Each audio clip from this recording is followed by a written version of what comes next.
Okay, so first of all, when did the revolution start? For us, the revolution started in 2004 when Sofort Banking was launched in Germany. Yeah, as you can see, we had a beautiful design back then, and we had the tremendous amount of 495 transactions in the first year. And yeah, that was the beginning for our revolution. Then let's skip forward to the year 2007. This was when we also launched our product in the DACH market, and we increased the transaction rate over the full year to more than 300,000 transactions. This is basically the same thing we do now on an everyday basis. After that, then came our breakthrough year, which was 2008. In this year, we had more than 2 million transactions over the full year. In the year 2008 and 2009, Sofort started several new products. One of them was the check product, where we extracted the validated account holder name from the online banking to provide it to merchants for further usage. On top of that, we also created the ident product, which used this verified name and some additional data the consumer had to add, and verified this data via an external service to verify the age of the consumer. The third product that was launched was the Abo Pay product, which was to create a standing order for recurring payments. So basically, you could pay your subscription for Spotify or Netflix if they would support the standing order product. Then we go forward to the year 2015. This is 1 year after Sofort and Klarna joined forces and automated account extraction for Klarna's mandate sign-up in Sweden. This sounds very hard, but to cut it short, we were told that every Swede knows his personal number, but not his IBAN. So we created a service that we can extract the IBAN from the bank account, basically by letting the customer select his bank and adding and sending down his PINO.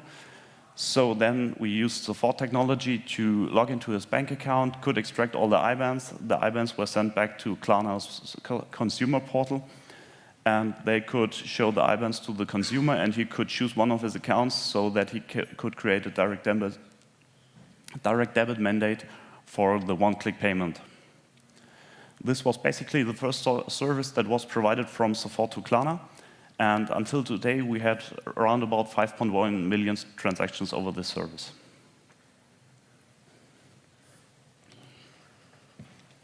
So looking at those products that we've been deployed over the past decade, with the accessory account, basically we already had the AIS, this account information services. We also had the payment initiation.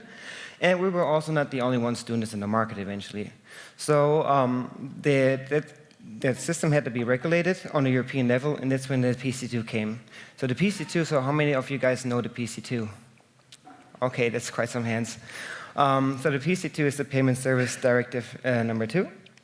So there's 3 main topics on the PC2. First of all, it regulates the services that can be used when accessing consumers' bank accounts, but also is regulating who is actually a service provider. So the second thing is it aims to increase the competition on a pan-European level, and also wants to increase the participation of non-banks in this field. It is providing, of course, the playing rules, how everybody needs to play by, with all the rights, but also the obligations that any party within this consumer banking topic has to follow. When you talk about the PC2, you will also have to talk about the RTS. The RTS are the regulatory technical standards. And they are ensuring that with every contact to the consumer's banking data, you will have strong customer authentication.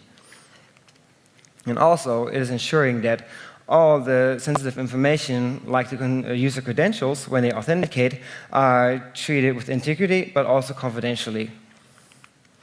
And last but not least, it is establishing open standards for the communication channels between a third-party provider, also called a TPP, you will see it in the following slides, and the banks.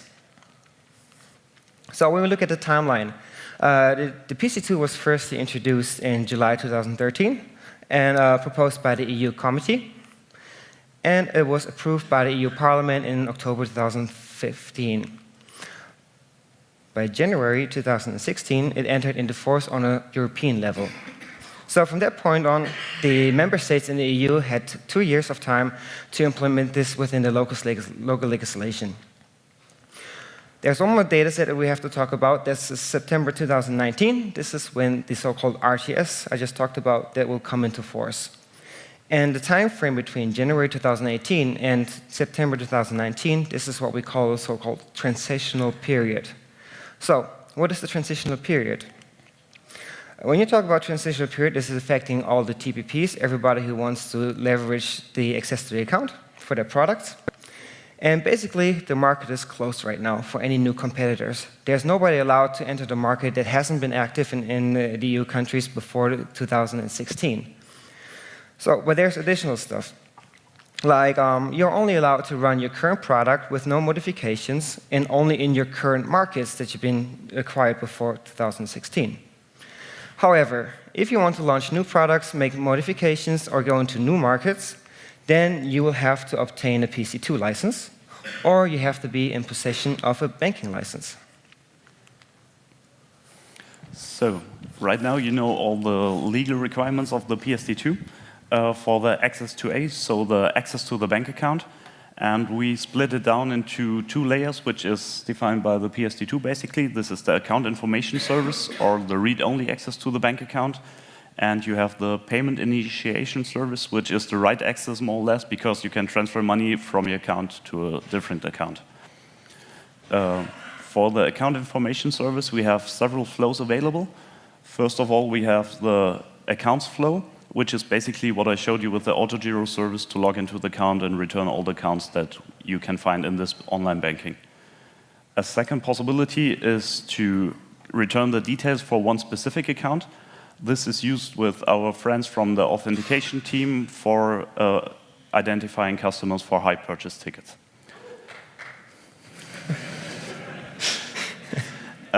A third possibility is to return the balance. This also includes the overdraft limit you have on your account.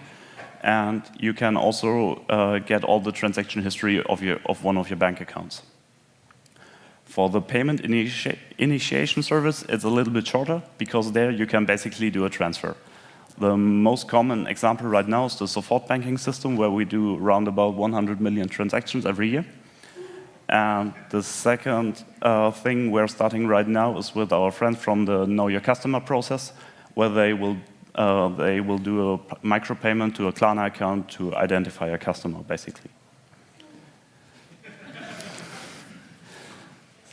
So, from the historical perspective, the whole system was tailor-made for the support banking system, which always included was just made out of a few steps. So the first step was always to log into your bank account, and after that we tried to extract all the bank accounts you had to show it to the consumer if you had several bank accounts.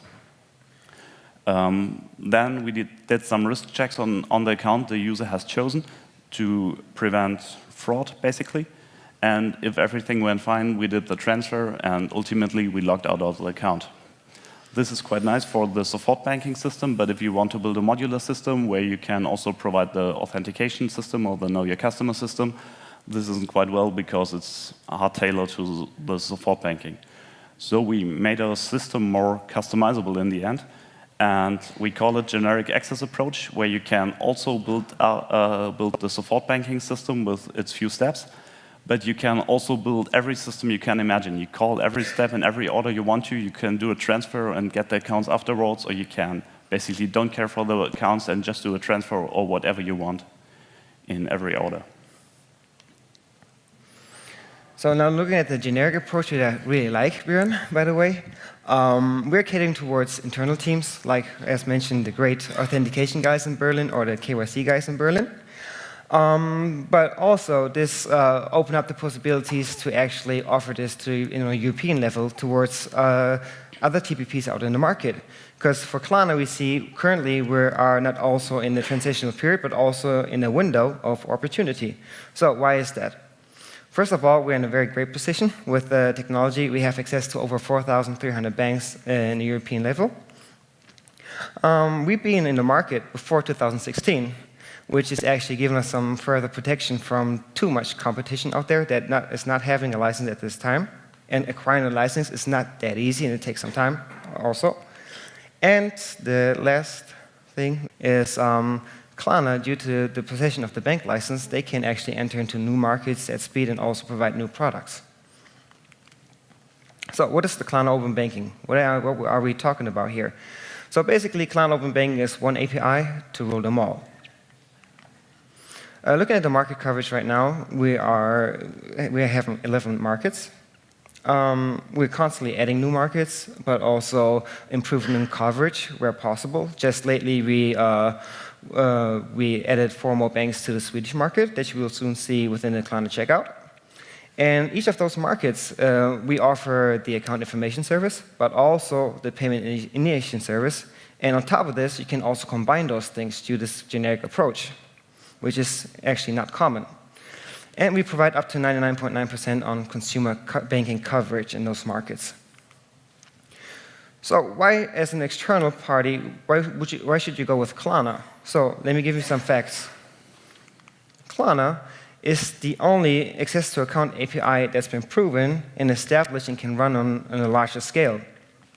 Why is that? Of course, we have over 13 years of experience building banking products around accessing consumer data within the bank and transferring money from A to B. And that makes us being far beyond just being an early adapter in the market. So we don't have to figure out how do we actually access accounts, how we make this available within an API.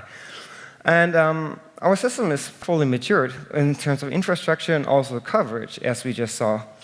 And that leads us to the following thing, that we can actually focus on what's important. It's the conversion. So the conversion, of course, is one part is the high performance of the technical infrastructure. It is the amazing user experience that I will show you a little bit very soon. And this all leads to a very high conversion. So to put this in numbers, so only for the year 2017, we processed over 10 billion euro from Bank A to Bank B, with around 100 million transactions and supported over 4,300 banks. How does it look for a TPP? On the left-hand side, you have the third-party provider. That could either be a merchant or it could be a categorization app. It could also be another fintech or even a bank that want to provide a multi-banking system, for instance. On the right-hand side, you have what we offer now, the 4,300 European banks. So what is important to mention is that even with the PC2 coming along, we still have this issue that the market is very fragmented. So usually, as a TPP, you would have to integrate towards multiple different APIs. And it takes time. It is not easy. The user experience is different, even for a developer. So we have the Klarna Open Banking in the middle. We provide the AIS, but as well the PIS. And towards the TPP side, we only have one single API. That's the Klarna Access to Account API. On the right-hand side, we have our great bank connectivity team that is actually providing all the interfaces towards the banks. So they map the banking interfaces towards our API and then give it and bundle it in one single API towards the TPPs. So when we look at the consumer and what the consumer is faced with, so what we try to do at Klarna, of course, we are consumer obsessed. We're trying to provide the best possible user experience. And in this case, is for banking, this is really, we have to mention that it is not common that banks are operating on a mobile level. They know exactly how they have to deal with the consumers in the end. So what we do is we try to aim for a consistent UX regardless of the market, regardless of the bank that you're currently using, or even the device that you're using. So across all banks and all markets with our Access to Account API, we simplify the user experience. So we take away all the noise that you see usually when you log into your bank account. Like there might be insurances that they will try to upsell. There might be other information. So we try to strip all this information away. We optimize for the mobile-first approach. Right here, you're only seeing mobile screens. And it can look really different in those markets and even within the markets with the banks. So we have a Belgian bank. We have, of course, the Nordea in Sweden, a Spanish bank, a very fancy Dutch bank with this pictogram. And of course, a German bank, very simple with your username and your PIN.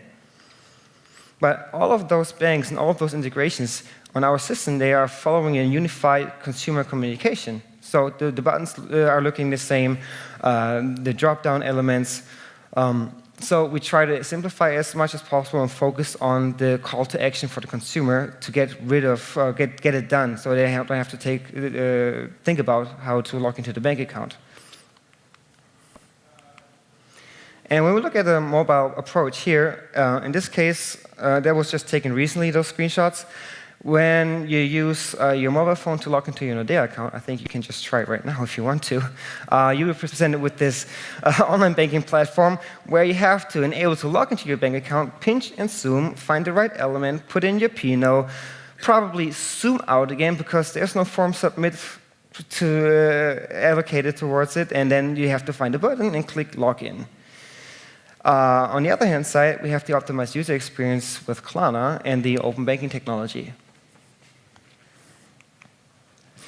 We have two ways on integrating the product. The first is the Klarna hosted integration. That's the most simplest and easiest way you can integrate with us. And you have on the left-hand side, you have the backend of the third-party provider. And from the backend side, you can initialize, you can control the session, but as well as terminate the session.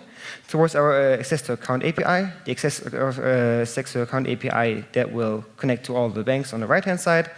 And whenever it's the case that a consumer needs to log into the account or needs to strong authenticate a transaction, we will then provide with the return result a URL that the TPP can fire. Either they do a redirect to a hosted authentication page, or they have the possibility to use the JavaScript client to render the authentication widget on site.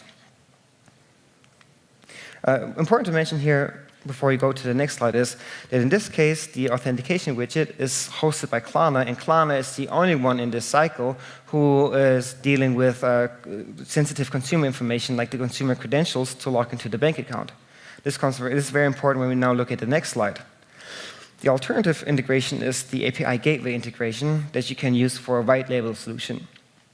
That is basically the same, but with the difference that in this scenario, the TPP is only in the consumer communication. So they are rendering the form towards the consumer. So they can do great things. Of course, they can brand it. They can use it on a native approach within an app. But then they will also be in the loop of receiving sensitive consumer information. And this definitely requires a PSD2 license. To give you an example, let's look at an account information service. In this case, it's the Smoooth credit facilitation. Imagine a consumer wants to apply for a loan or for a credit, and at a third party, a bank or any other fintech that is lending money. What they can do to get rid of all the hassle with paperwork and long process, and to do this in real time, they could use open banking to log in the customer towards this own banking account and retrieve transaction information, or basically get a data set of their bank account, like IBAN, for instance, the balance. Does he have any overdraft limits? How was the spending curve over the last 3 months? Was it going up or was it going down or wavy? After this, obtaining the information, they will do most likely an analysis of the information. And then if everything looks fine, the credit decision engine can underwrite the credit and pay it out to the consumer in real time. They could even use the just obtained IBAN from the account information flow as the payout account. So when we look at the PIS side, it is much more simpler. It's a bank account transfer from bank A to bank B. But there's a few facts I want to mention. So first of all, the costs are very low for a bank account transaction. If you compare it to credit card costs or even other payment alternatives out there in the market, it's just a fraction of the cost when you do a bank transfer. For markets like Germany or Austria or Finland, where the people are really loving their bank accounts, it's most of the times also the number one option how people want to sell their money for paying a bill, an invoice, or whatsoever to do the purchase online. And then they will most likely want to have their consumer banking somewhere in there for completing the purchase. And it adds an extra layer of security So let's take a look at the TPP side first. On the TPP side is just imagine you're doing a direct debit and you just use any fictional IBAN number or number an IBAN that's not belonging to the person. So you most likely have chargeback costs or even legal fees there. On the other hand side, when you use your login to the bank account, you can be pretty much sure that this account is belonging to the person who actually wants to make the purchase. And on the consumer side, the bank is very trusted, so you have the perception of using a very trusted and very secure element for making a payment. But also there is no chargeback fees or any recurring payments that all of a sudden come up in a few weeks. There's no reminder fees or anything because it's a one-off payment. You just do the payment and you're done. You don't have to even think about this afterwards. And of course, with the bank account, most likely you can do higher limits.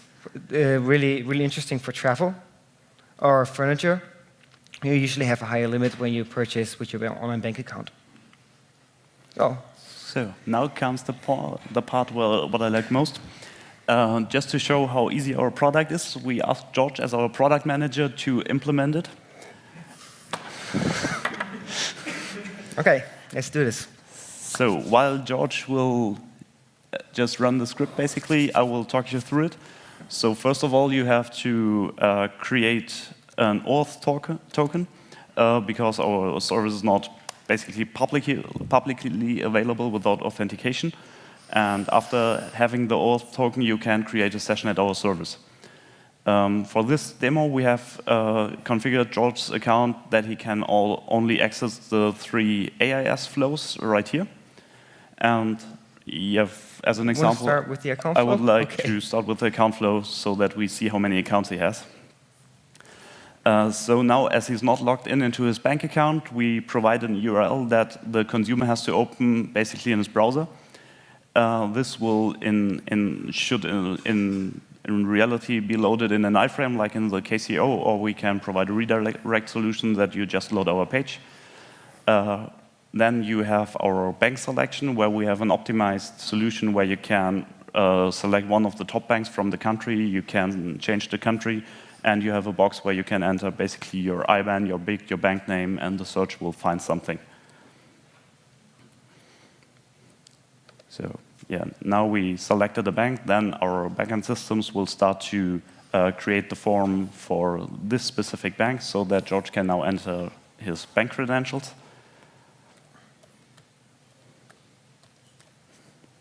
Nobody has seen this. I guess you all be forgetting this when the talk is done. So remember, his password, it's 9 stars. And now the engine just logs into his account and starts fetching the accounts. Right now we see there's nothing more that the engine has to do, and in this moment we could redirect or send a notification out of our iframe, and now the backend of the merchant can basically get the result of the query. And in this case, you can see that George has 2 accounts. The top one is his Giro account, and you can see the IBAN and the bank code and the account number, and also his name, and some information about the transfer type and account type. Those are some definition. If it's basically, if you can transfer money with it, it's just a savings account. If it's a credit card or something like that. And yeah, right now we could also fill the big field if he does the account details flow. So we have pre-configured this to use the Giro account. And as you can see, he doesn't need to enter any new credentials because we are still logged into his account. And now we have the BIC available in the answer as well. And for fun, we can also see how much money he has on his account. So right now, we also return the account details, so for full information. And just before you try to marry him or something, he doesn't have 400,000 euros on his account. We return the amount in cents. So basically... All right. Not good. So basically, he has 4,800 euros on his account, and he has an overdraft limit of 1,000 euro, also not 100,000. But at least it's something. And in the end, as this is all we can show, I mean, we can run the flows again, but in this case, it will return the same result. and then we can log out by the exit. So we just delete the session, we get logged out of the bank, and finally we are done.